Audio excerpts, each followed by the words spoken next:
back to the RedSeaPodcast, and I wish, I really wish that I could say welcome back with much more positivity.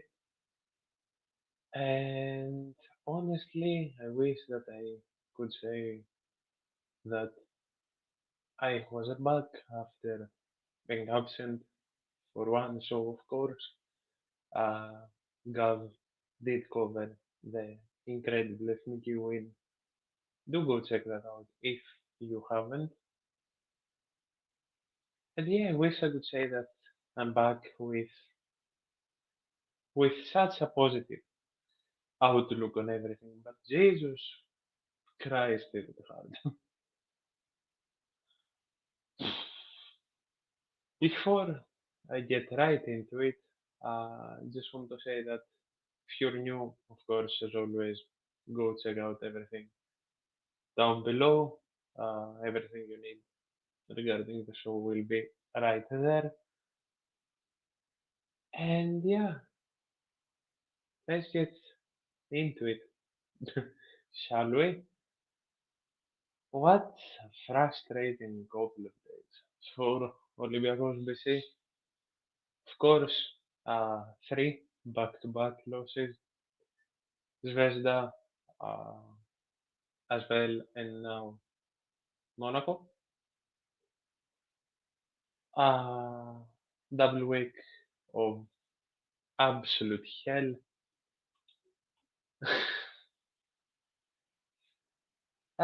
It's not courage, honestly.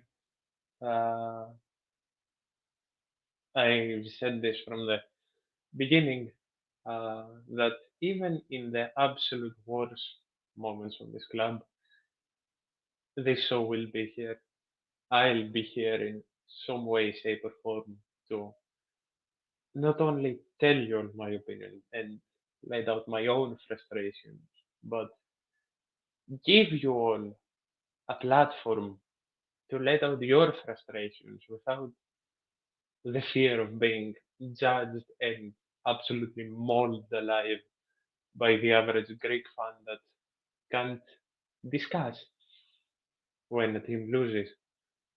So yeah, it's not as much of a courage, more than the will to not only let out my frustrations, but also give you all a platform to let out yours in a calm and collected way.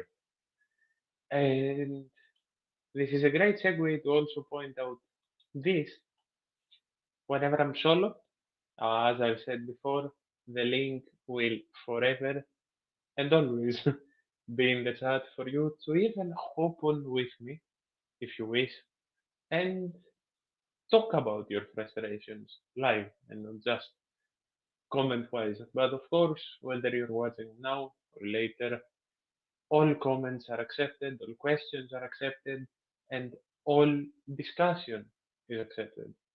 What's not accepted is just people losing their head and cursing out others because that's not what this platform is about, and that will never be what this platform is about. Now, back into the games after this wonderful segue.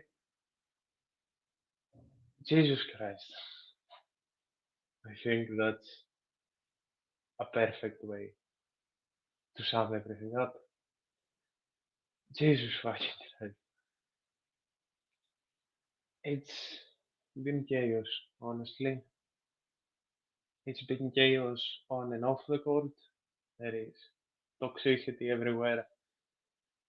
There is just such a cloudy and damp atmosphere surrounding the team.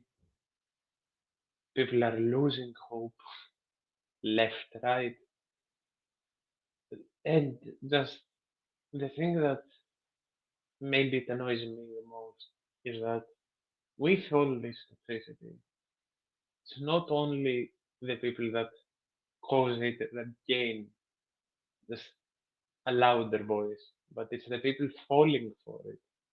The people on our side that have never touched a basketball in their life, uh, that just spew all these opinions, just the misery, the toxicity, and the stupidity that just overshadowed the Olympiacos BC fan base, mostly on the socials, has just been so exhausting. It's worse than it ever has been. And no, the Jesus Christ isn't for the free throws, it's for everything and anything that's been happening. But yeah, the toxicity feels like it's worse than it's ever been, like, at least for as long as I've been watching. And the rant that I've absolutely bored you all to death with, that it's insane to me how some people can take not even a whole bad period like the team is going through now, but even a single loss and just attack people, attack players, fans, the coach. And by the way, the goal, the goal that some people have to blame the coach for a loss of 3 points today. The goal that some people have to blame the coach for a loss of 3 points, where our free throw percentage was 57. We made 19 out of 33 free throws. And people blame the coach. Like, these are the people that I talk about. These are the people that act like they are the know it all and end all of all basketball and all sports, that talk down on others, that have a different opinion, talk down on others, that try to keep positivity alive, because what this team needs now, what this team needs the most now, is support. And support isn't always positive. Support is, as a fan base, sticking together as one and being behind the team, but criticizing the flaws that it has. And as was fucking evident today, I am gonna touch on both games, but of course, the Monaco game is fresh in my head, so that's gonna be the one that's replaying in here. One of the main issues of Olympiacos over the years has been the free throws. We've lost whole last Euroleague because of missed free throws, and I don't need to point out specific. Everyone can recall their own instance when uh, an unimaginable amount of free throws were missed on our end and games were lost because of it, like today. But instead of, in this bad period of back to back losses, instead of people trying to just keep cool, point out the flaws, and of course, there is still a big percentage that is keeping extremely cool, that is discussing the flaws of the team, is discussing the danger, both moral wise and play wise, that this deep in form can truly cause. And there is a percentage that's talking about it, discussing about it like fucking human beings. But there is also a big percentage that not only doesn't actively know what the word discussion and differing opinions means, but goes after people for it. in the last few days, and maybe I'm saying it's not been as bad as it's been as bad as it ever has and more this past week because that's how it's been personally for me. In the past few weeks, I've been called stupid. I've been told that I have no clue about basketball. I've been told that I shouldn't watch basketball again for criticizing just the misery that's been going around. And even today, granted it was before the game ended, but even today, I tweeted out that whoever just keeps saying that they're tired of this department, that this department has that loser mentality, there hasn't been a phrase that's annoyed me more than loser mentality in the past months. But that's a whole different story.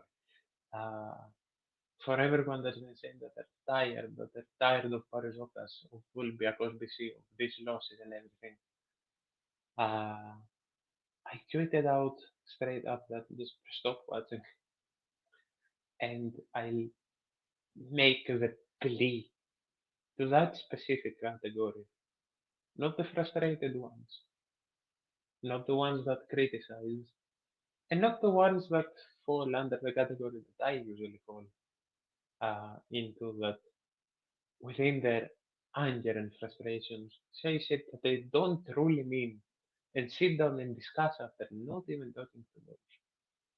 I'm talking to the people that talk down on others, that aim to bring misery and toxicity to this department, and the people that straight up attack others for their opinions.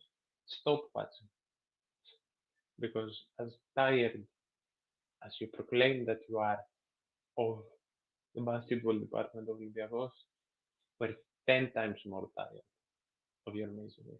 So, from me and many others, just stop.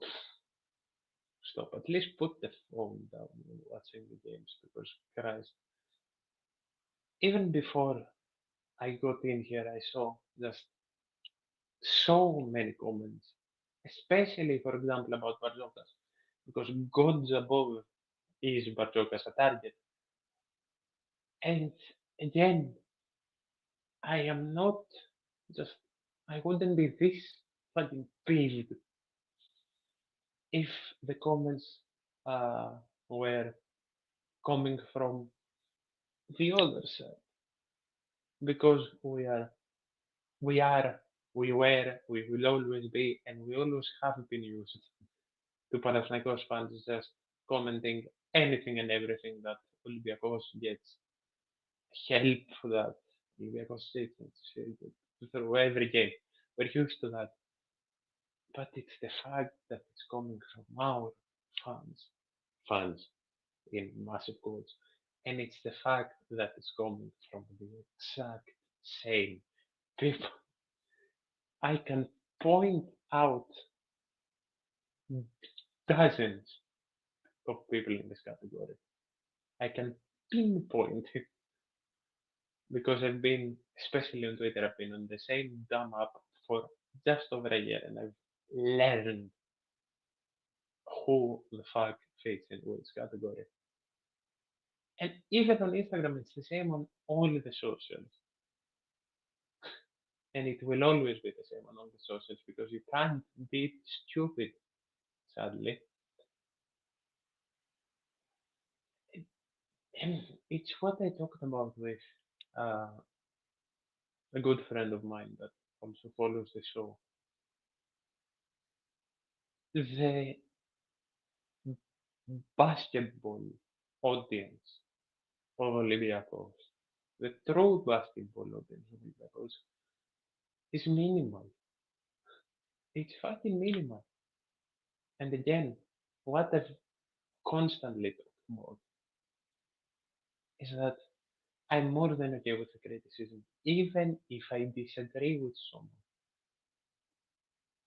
Of course, there was that tweet a couple of days ago that got eaten alive by the wolves of fucking toxicity, where I said that, in my opinion, it's stupid to ask for a double change at the center in the summer, and that it's damn near impossible to find two good centers in the same summer while knocking off your two main centers that you've had for a while, of course. And that tweet got also that I don't want both of them to leave, of course. That tweet got mixed reactions, and I feel like the responses to that tweet are just the main categories of what the Olympiacos PC fan base consists of. It got the agreement, it got the disagreement, but the will to discuss and understand both points, because again, when someone disagrees with an opinion and they're willing to sit down and defend their point with solid argument, even if you disagree, you have to respect that at some point and acknowledge that this is a valid opinion. I just don't agree with it. And it had a bunch of that, which again I appreciate, because discussion, as it seems, is nowhere near self-evident. And of course, it had the people saying that we should see that as a bare minimum, that they shouldn't watch basketball again, which is the funniest thing to me, and people being ironic because I do run the show. Uh, and it got all sorts of comments and DMs and stuff like that. And I feel like those are the three main categories of most Greek fan bases in general. And do you know what the worst thing is? Could it's been 20 minutes of me ranting about the fans. I'll get into the game, I promise. Uh, do you know what the worst thing is? It's that the exact same people that once again after the game went even more apeshit than they did 2 days ago. These exact same people, when we were leading the game, they were praising everybody. It's the same thing that when something goes wrong, they just pop out of their holes and complain, because there is always something to complain about for these people. There is always something that is at fault, even when there is nothing at fault. Uh, Even when there is 5 million positives, they won't find the negatives. Yeah, okay. Uh, these same people, when everything goes positively, they praise everyone.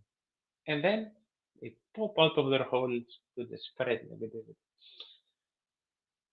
I don't know if the overreaction gets to me or the hypocrisy gets to me more. And again, I get the overreaction, as I've said, because especially given with how the past few years have gone, how this year was built up, what the expectations are, and again,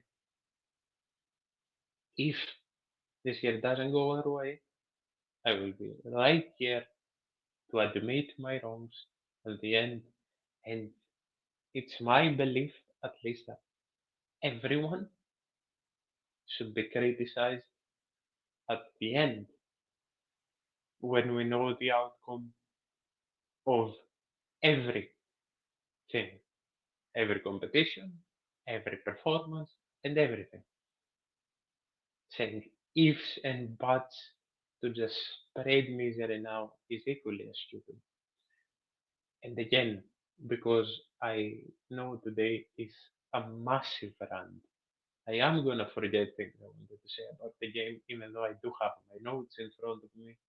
So please, if you wish to add something, if you wish to comment on something I said and continue it, even if you're watching now or later or whenever, and even if you're listening here or on Spotify, feel free.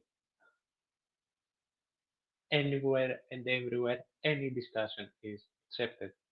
And at that, you will know that those of you that have been watching me at least for a while know that I'm no professional, and Christ, it's 12:20, it's past midnight, so I'm for sure gonna forget shit. So please add on to my stuff. It's more than welcome and more than accepted. Now, back to what I was saying.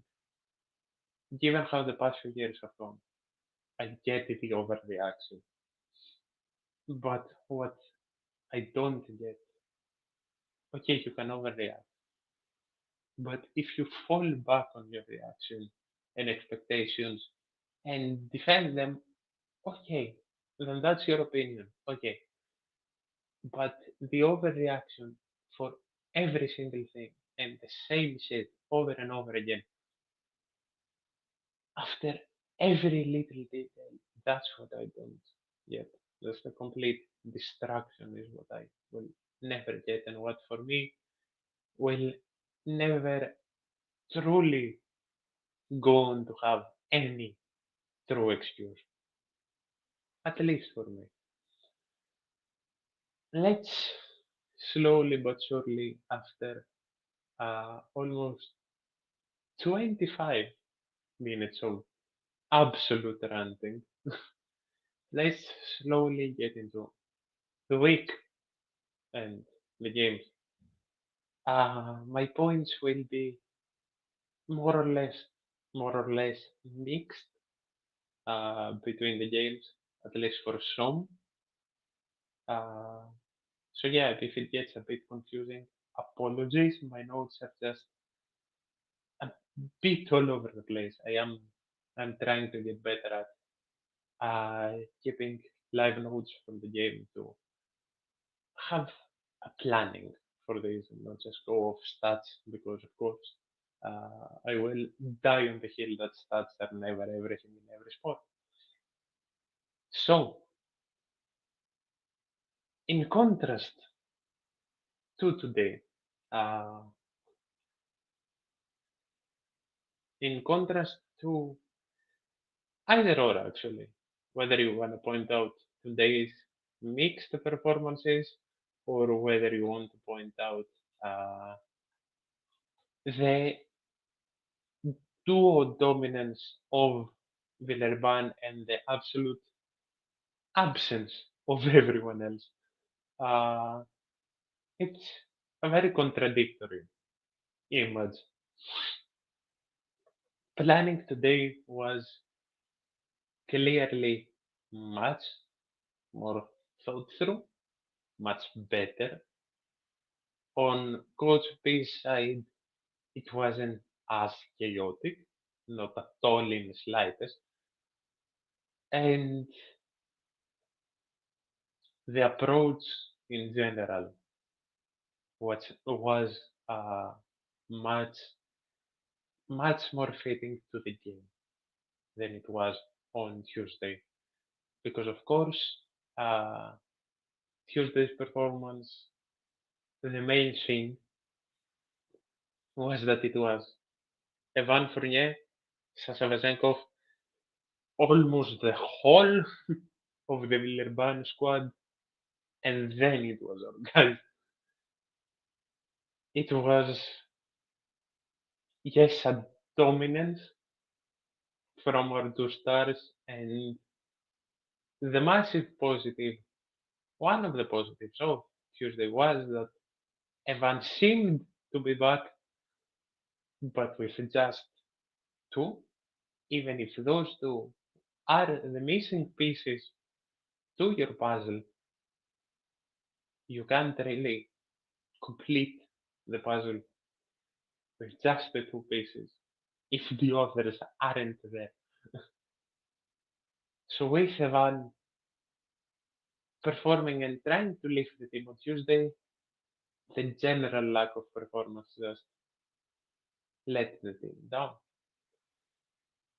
The main thing that I want to point out from the positives, because uh, Evan on Tuesday didn't really stay consistent with the Evan of today, which is another story. But the main consistent positive is that Moses is back. Moses Wright returning after a long absence due to health issues, and honestly, he seems like he is truly at 110%, showing positives on Tuesday, showing uh,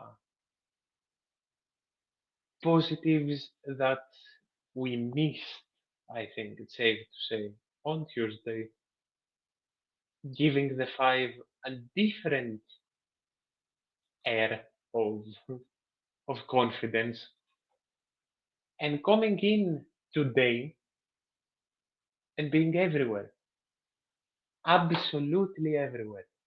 The passion that Moses showed today was honestly second to none.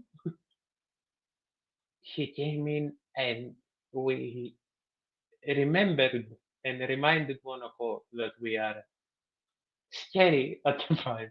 Because not that Fal didn't have a good game, because for me Fal was okay today. For me Fal started very well, but got eaten up by the fouls and didn't continue the game at his best, at the very least. But Moses came in today, showed incredible passion on both ends, and I don't think that he's slowly but surely getting back to his best. I think that as he gets acclimatized to the rhythm of the Euroleague again, I think we'll see an even better writer than we have seen. And of course, that's gonna take a bit, and we need him to be there fast.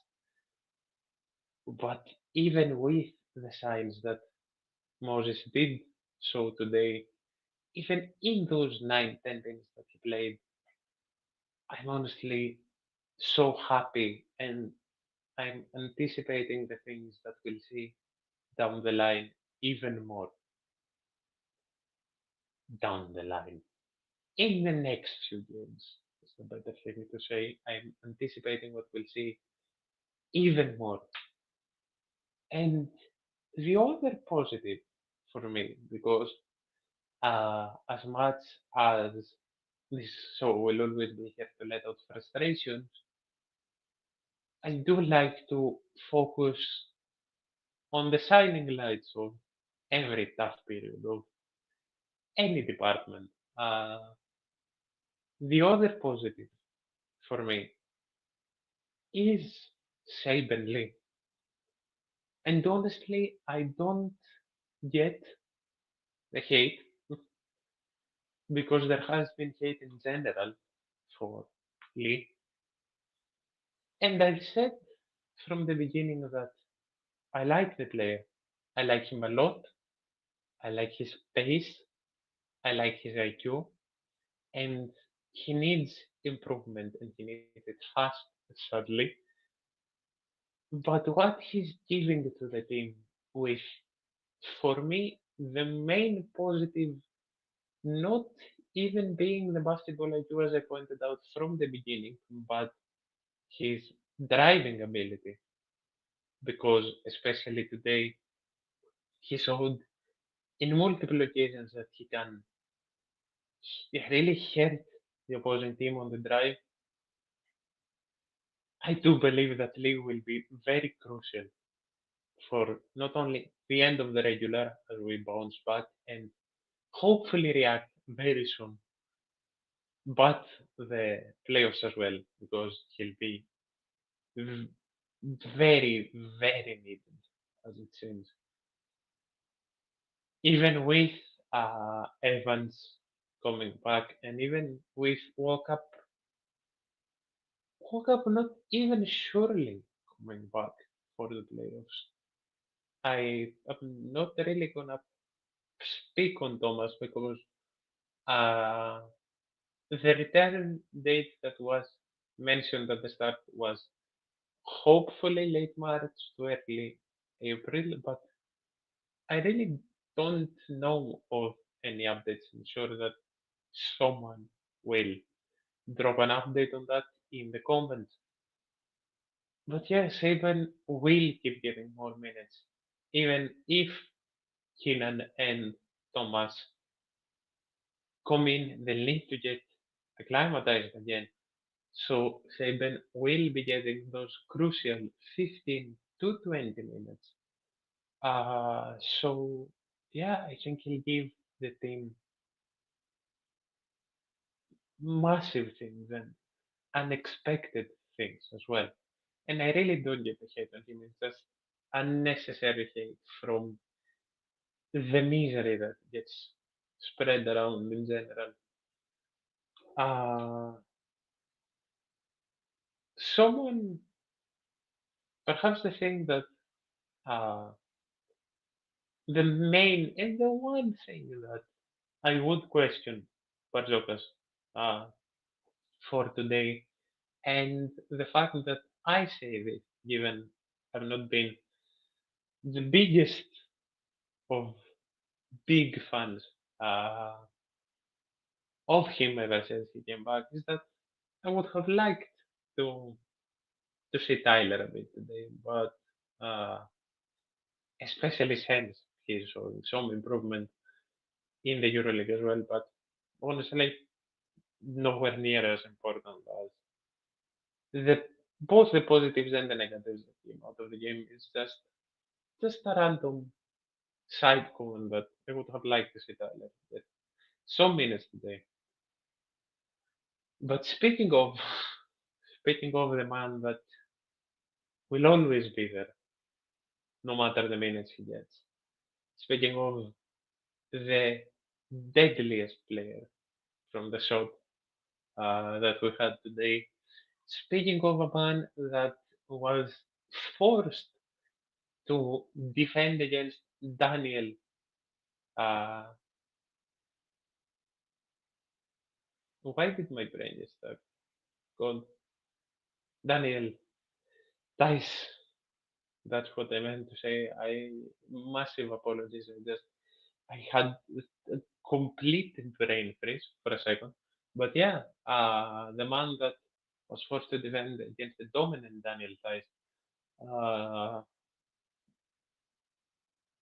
the man that played 3, 4, and 5, and the man that played a lot of minutes at the 5, then the man that's been playing a lot of minutes at the 5 with the the small ball initiative that has been circling the team's play is Alec fucking Peters, because god damn, I said something today and I honestly stand by it that I don't think Parvezenkov, I don't think that there has been a more consistent player than Peters in the team in arguably the last few years. Because whether this man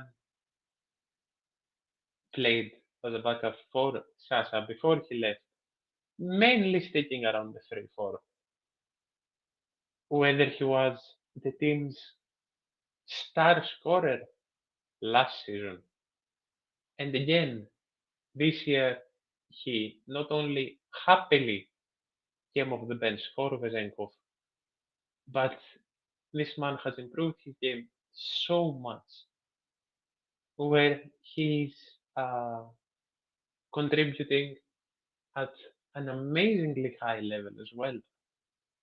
From even the 5, from even the five.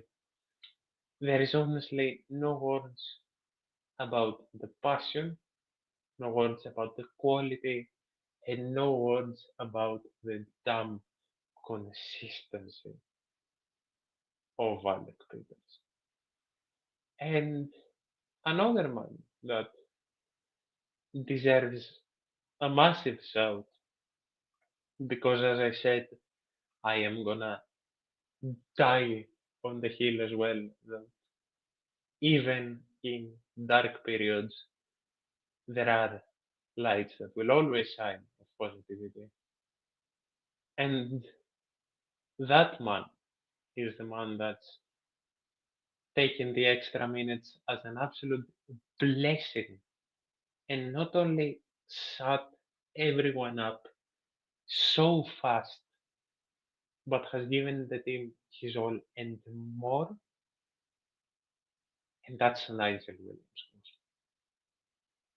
Another amazing game by Nigel.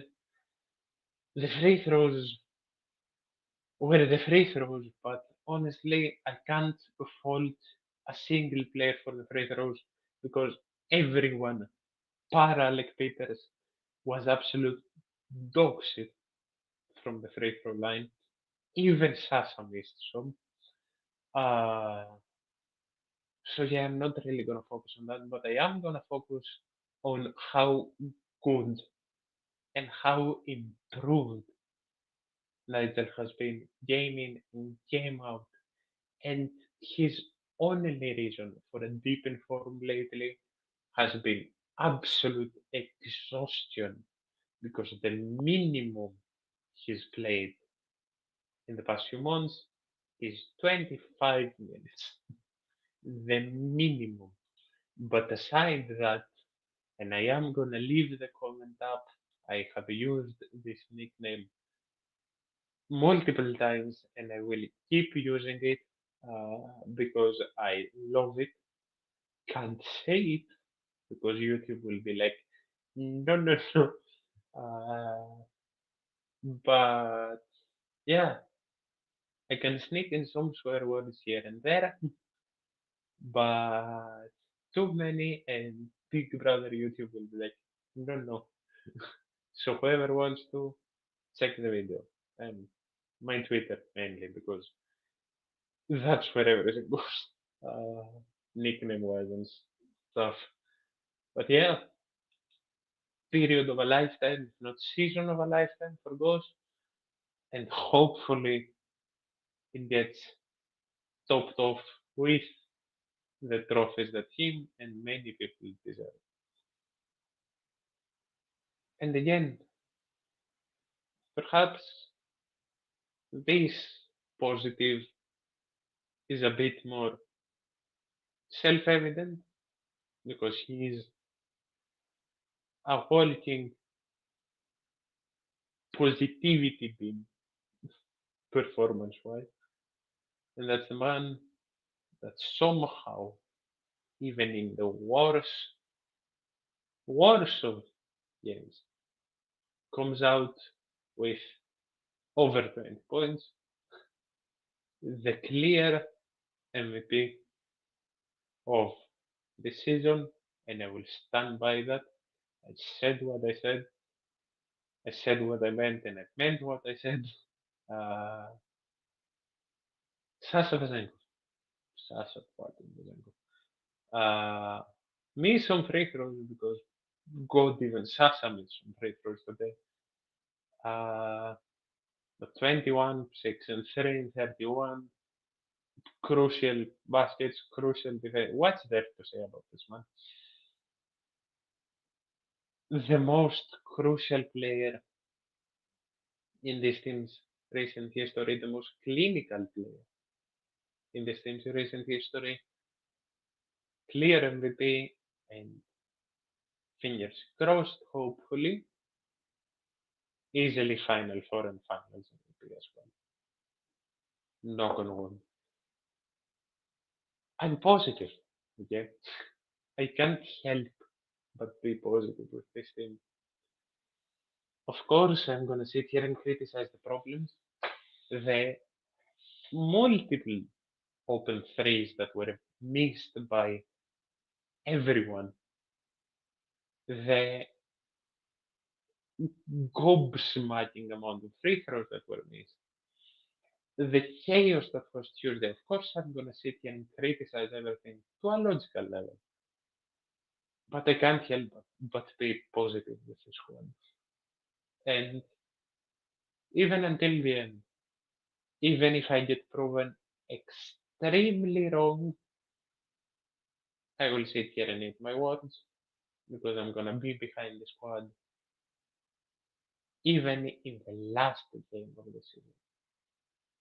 And if I'm proven right, and we do go on and get both of our goals, I'll be the happiest ever, and I'll be right here to celebrate with you all. And as I very slowly but surely wrap this up, uh, the last person that I do want to shout out is Laredakis. Laredakis, even if he gets 2 minutes in the game, will manage to make an impact, and he did today as well because, God, of course, Laredakis made an impact today in 6 bloody minutes. Uh, and yeah, honestly, that's about it for today. I sincerely apologize if the rant got too much, but I needed to let it out of my chest.